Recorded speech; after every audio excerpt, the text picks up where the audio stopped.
What is it that gives your life a sense of meaning and purpose? Because once you find that, it puts you in your power place. See, if you know what your life work is, I encourage you to start working on it. If you can't do it all at one time, do just a little bit of it. And if you don't know what it is that you showed up to do, if you don't know why you're here, I encourage you to find out what your purpose is here. What is the meaning of your life? What will be different? Have you ever asked yourself that question? I've done that. I remember coming from a friend of mine's funeral, and I was reflecting on how much time I had left. And I went for a walk in a park thinking about this guy whose life was so promising. And I mean, he wasn't an old guy. He was quite young, in fact. And I thought about all of the things that he said he was going to do, and he never got a chance to do those things. And I started thinking about my own life and how much time I had left to do the things that I would like to do. And at that time, I wasn't sure what my life purpose was, what my life's work was. I wasn't sure about it at that time. And I thought about it quite a lot. I had some idea, but I wasn't convinced. That I don't think I felt worthy. I didn't believe that it could be me to do this kind of work that I'm doing right now. And I say to you that if you begin to take a conscious effort to find out what it is that you're supposed to do, I say that it can literally save your life. If when the alarm clock goes off in the morning and you ain't happy about it, you ain't doing what you want to do. See, you fighting upstream. You're going against what God created you for. If your job makes you sick to go to, if you're unhappy with waking up to go to where you got to go, it's because you ain't living in your gift. You should, before you die, you should do what God created you to do. You really should, man. Now, that don't necessarily mean you got to quit your job. Some people are born to be teachers, caregivers, nurses, babysitters. Those are gifts, you know what I mean? If you're living in your gift, you're cool. It's just if you ain't. Telling jokes was a gift. They're just not just running, jumping. If you paint, you should be painting. If babysitting is what you really do, you should be babysitting. You doing anything. If you fix cars, you work with your hands. You're supposed to be working with your hands. You do anything else, when that alarm clock go off in the morning, you ain't gonna like it. Now, if you waking up and you going down there, they ain't paying you what you want, you hate your coworkers, you down there, your boss has no business being your damn boss. See, that's what messed me up. I never had a boss that I thought should have been in charge of me. That's what was wrong with my ignorant ass. I didn't know what I had was a gift when I was growing up. I just stayed in trouble. Because I just fired it off. My gift is I could take anything, any piece of information, and transpose it into comedy immediately. I don't have to think. It just comes to me instantly. It's a gift. It's crazy. And when I was young, I didn't know how to control it. I just stayed in trouble. I stayed in the principal's office. I stayed in the pastor's office. Everybody had an office. I was down there. Because my ass, I couldn't. My mama was Sunday school teacher. My mama had me come to prayer service. She had a pastor lay hands on me. You need to heal my son. He can't shut his mouth. That boy just fired off. They thought something was wrong with me. All my teachers, the whole time I was in school, I had this teacher, she was so hateful to me. And finally she told me, she said, "Little Stephen, you sit down back there acting a fool. You ain't gonna ever make no money acting a fool." Ta-da! She didn't know. She didn't know. It's so crazy, man. I just never thought that anybody should be in charge of me.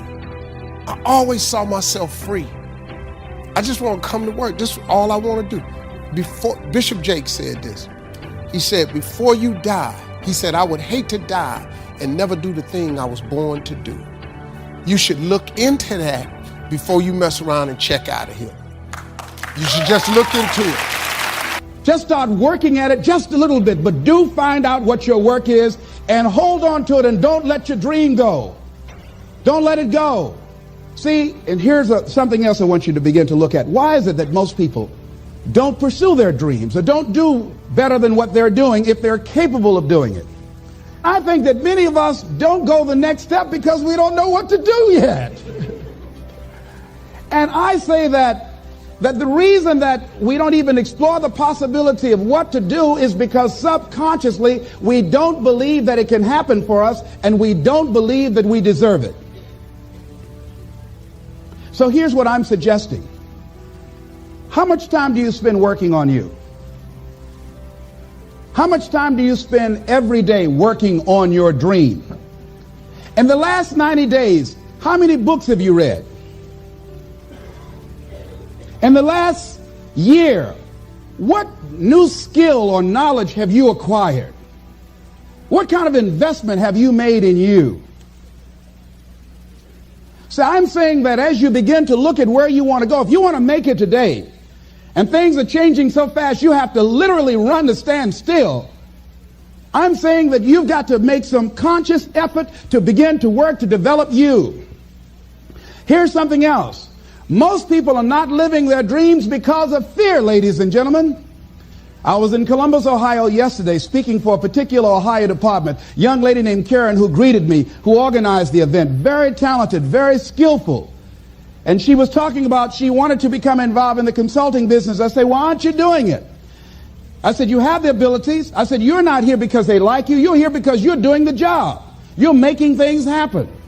And she came up with all kinds of ideas, but finally she said, I guess I can't see myself doing it. I guess I'm afraid. Fear, limited vision, and lack of self-esteem is what keep most people doing things they don't want to do. I was looking what Dr. Blanton, Smiley Blanton, who is a colleague of Dr. Norman Vincent Peale, what he said about fear. He said, fear is the most subtle and destructive of all human diseases. Ladies and gentlemen, fear kills dreams. Fear kills hope. Fear put people in the hospital. Fear can age you. Fear, ladies and gentlemen, can hold you back from doing something that you know within yourself that you're capable of doing, but it will paralyze you. And it seems like you're in a hypnotic spell. And I ask you a question, what is the benefit? What's the benefit of allowing fear to hold you back? What's the benefit of giving up on yourself, of not stepping out on life and taking life on? What is the benefit for you? What's the plus in that? It's one of the things I had to ask myself. So I didn't want to make any mistakes. I wanted everybody to like me. I wanted to be perfect the first time I did something. It's not going to happen. You're going to make some mistakes. You're going to hurt some folks' feelings. You're going to create some enemies whenever you decide that you want to begin to take life on. You've got to ask yourself, how long am I going to allow this to hold me back? I like what Zig Ziglar says. He said, fear is false evidence appearing real. That is an illusion that we create in our mind. It is a state of mind that can be changed. So let's look at how we can begin to take some steps to restructure that fear, to begin to expand our visions of ourselves, to begin to increase our self-esteem. Webster said that self-esteem means confidence and satisfaction in oneself. Look at your life right now. Whatever you've done up to this point in time, your life is working. Whatever you have produced, it came out of you as a result of the kind of person that you have become. It's a result of your choices. It's a result of your consciousness. Now you have to ask yourself, are you satisfied with what you have produced? Is this what you want? Would you like for things to be better than this? Do you believe that you deserve better than this? Or are you content? This is it. You don't have to do anything else. That you already resign yourself in life and say, well, I'm happy. I'm not starving like the people in Calcutta. Are you allowing yourself to get off the hook like that? Or do you believe somewhere in the back of your mind or in your heart that there's some other great work for you to do? There's something else that life has for you. And that's why you're here. How do we handle this fear factor?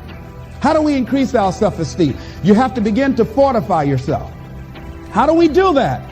I believe that you have to begin to consciously monitor your inner conversation and start talking to yourself. Start building yourself up. Sometimes the only good things you will hear about you are the things that you say to you.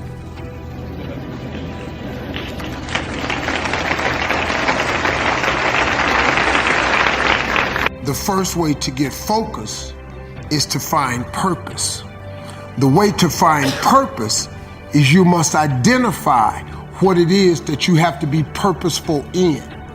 Right when you are struggling with what to do, who you are, what's your next move, you are in an identity crisis. You are struggling with just who you are. See, you have not discovered who you are. You have to discover who you are in order to move you forward. If no one ever gave you the directions, let me ask you something. When you get up in the morning, you go get in the car or you walk out your door, you have a destination in mind. If you go outside with no destination, what do? You wander around. Once you don't have a destination, you are going to wander around. You cannot get in your car without a destination. Where do you drive? So you are in an identity crisis, the same thing I was in. So you have to find your purpose. So let me help you with this. If you are in this situation, the solution is the first thing, you have to do the thing that God gave you. You just have to identify your gift. That's the first thing. Until you do that, you can forget it. You'll never find your purpose. You'll never know your mission. You'll never know the reason. So I think we're in an identity crisis. I think you have to identify who you are and what your real gift is and pursue the gift. The Bible says your gift will make room for you, put you in the presence of great men. That's what your gift do. That's God. That ain't Steve. I'm telling you what God say.